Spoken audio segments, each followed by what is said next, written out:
910 పనులన్నీ హిజ్బుల్లా అధికారిక సైనిక కార్యకలాపాలతో సంబంధం లేకుండా ఉంటాయి. ఇరాన్ హిజ్బుల్లాకు అంతర్జాతీయ వ్యూహాత్మక విభాగంగా ఉన్న యూనిట్ 910 ప్రపంచవ్యాప్తంగా ఎన్నో దాడులు చేసింది. ఏర్పడిన మొదటి సంవత్సరంలోనే అమెరికా టార్గెట్గా దాడులు ప్రారంభించింది. తర్వాత ఇజ్రాయెల్కు అత్యంత బలమైన రహస్య నిఘా సంస్థ ముసాద్ సభ్యులపైన అటాక్ చేసి చంపేసింది. ఇలాంటి క్రూరమైన యూనిట్ను ఇప్పుడు ఇజ్రాయెల్ ఎదుర్కోవాల్సి ఉంది. అయితే దీనికి ఇజ్రాయెల్ ప్రధాని నెతన్యాహు ఎలాంటి ప్లాన్ చేస్తారన్నది మాత్రం అంతుపట్టడం లేదు.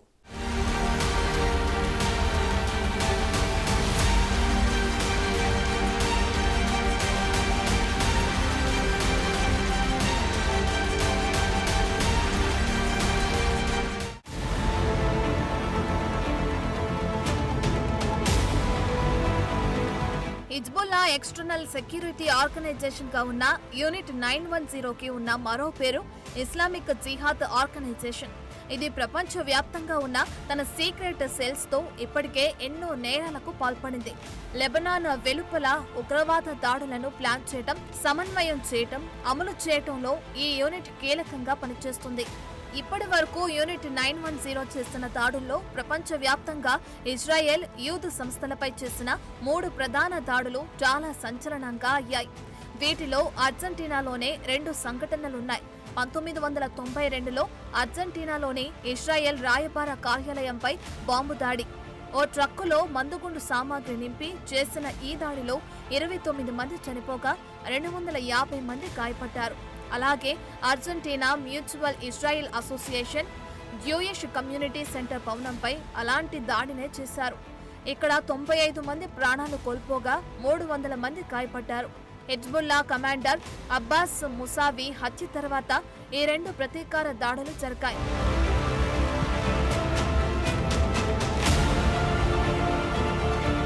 హిజ్బుల్లా మాజీ నాయకుడు ముసావిని ఇజ్రాయెల్ హతమార్చినందుకు ప్రతీకారంగా చేసిన ఈ దాడి ముసావి మరణించిన 1 నెల రోజుల్లోనే జరగటం విశేషం. ఫిబ్రవరి 16, 1992న ముసావి హత్య జరిగితే అర్జెంటీనాలోని రాయబార కార్యాలయంపై ప్రతీకార దాడి మార్చి 17, 1992న జరిగింది.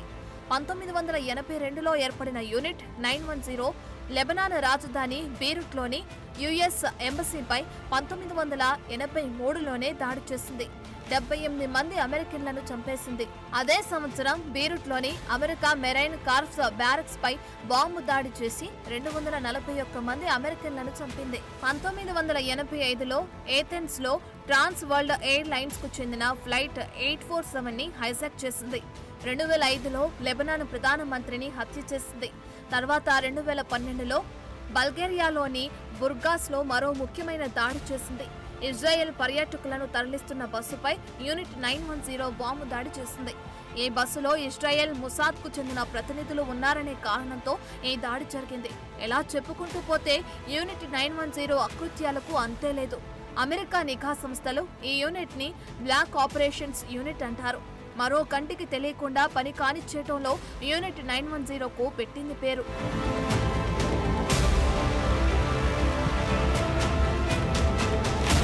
ఇలాంటి క్రూరమైన యూనిట్ 910ను ఎదుర్కొనడానికి ఇజ్రాయెల్తో పాటు పాశ్చాత్య దేశాలు కూడా సిద్ధపడాల్సి ఉంది.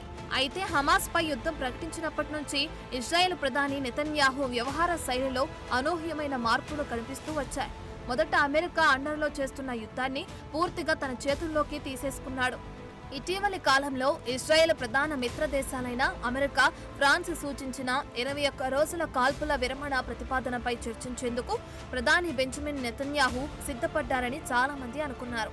అయితే ఇజ్రాయెల్ను నాశనం చేయాలనుకునే శత్రువులతో పోరాడడం తప్ప తనకు మరో మార్గం లేదని తాజాగా ఐక్యరాజ్య సమితి జనరల్ అసెంబ్లీలో నెతన్యాహు వ్యాఖ్యానించారు.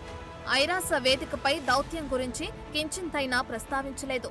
హిజ్బుల్లా ఓడిపోతుందని, గాజాలో హమాస్ పై పూర్తి విజయం సాధిస్తామని, బందీలను వెనక్కి తీసుకొస్తామనే ఆశాభావం వ్యక్తం చేశారు. చివరికి ఇజ్రాయెల్ గెలుస్తుందని కూడా అన్నారు.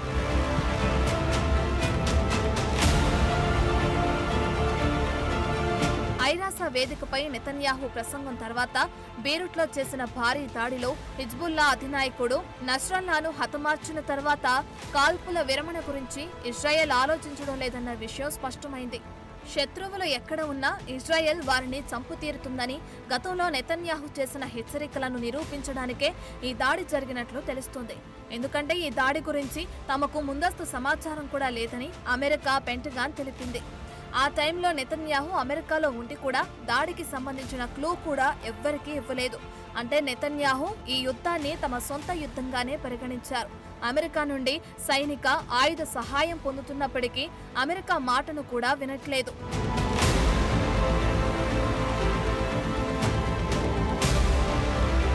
నెలల తరబడి అమెరికా చేస్తున్న చర్చల ప్రయత్నాలను మాత్రం అమెరికా విదేశాంగ మంత్రి ఆంటోనీ బ్లింకెన్ సమర్థించుకుంటున్నారు. ఇప్పటికీ చర్చలకు ఇంకా అవకాశం ఉందంటున్నారు. అయితే తాజా పరిస్థితులు చూస్తే అలాంటి అవకాశం ఉన్నట్లు అనిపించట్లేదు. ఈ విషయంలో అమెరికా ముందున్న ఆప్షన్లు కూడా పరిమితంగానే కనిపిస్తున్నాయి. ఎందుకంటే ఇప్పటికే అమెరికా హిజ్బుల్లా, హమాస్లను విదేశీ ఉగ్రవాద సంస్థలుగా గుర్తించింది. కాబట్టి వారిని ఏకిపారేస్తున్న ఇజ్రాయెల్ను చట్టబద్ధంగా ఆపలేని పరిస్థితి. అందులోనూ త్వరలో అమెరికాలో అధ్యక్ష ఎన్నికలు జరగబోతున్నాయి. ఈ సమయంలో ఇజ్రాయెల్పై అమెరికా ఒత్తిడి చేసే అవకాశం కూడా తక్కువే. నిజానికి 2023 అక్టోబర్లో ఇజ్రాయెల్పై హమాస్ దాడుల తర్వాత హమాస్తో పాటు ఒకేసారి లెబనాన్లోని హిజ్బుల్లాపై కూడా ఇజ్రాయెల్ దాడి చేయాలని భావించింది. అయితే అమెరికా దీన్ని వ్యతిరేకించింది, వద్దని ఒప్పించింది. అలా దాడి చేస్తే మరిన్ని సమస్యలొస్తాయని హెచ్చరించింది. అయితే ఇప్పుడు మాత్రం నెతన్యాహుని ఆపలేని వాతావరణం నెలకొంది.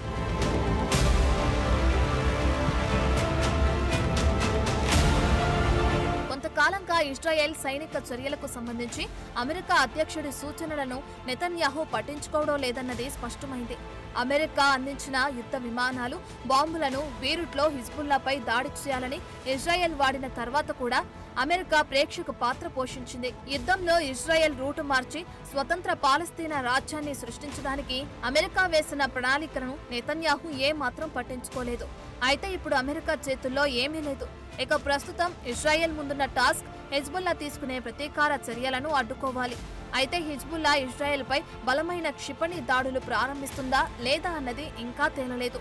ఒకవేళ కేవలం యూనిట్ 910ను రంగంలోకి దింపి తమ దగ్గర మిగిలి ఉన్న రాకెట్లు, క్షిపణులను ఉపయోగించకపోతే తర్వాత అవి ఇజ్రాయెల్ దాడుల్లో కోల్పోయే ప్రమాదం ఉంది.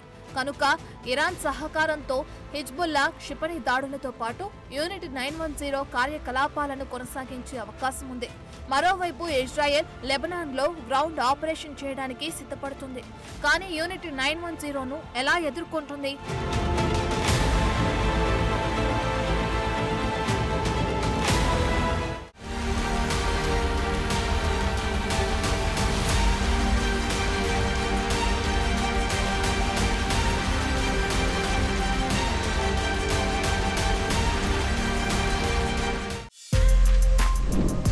For more videos like this, subscribe Big TV channel.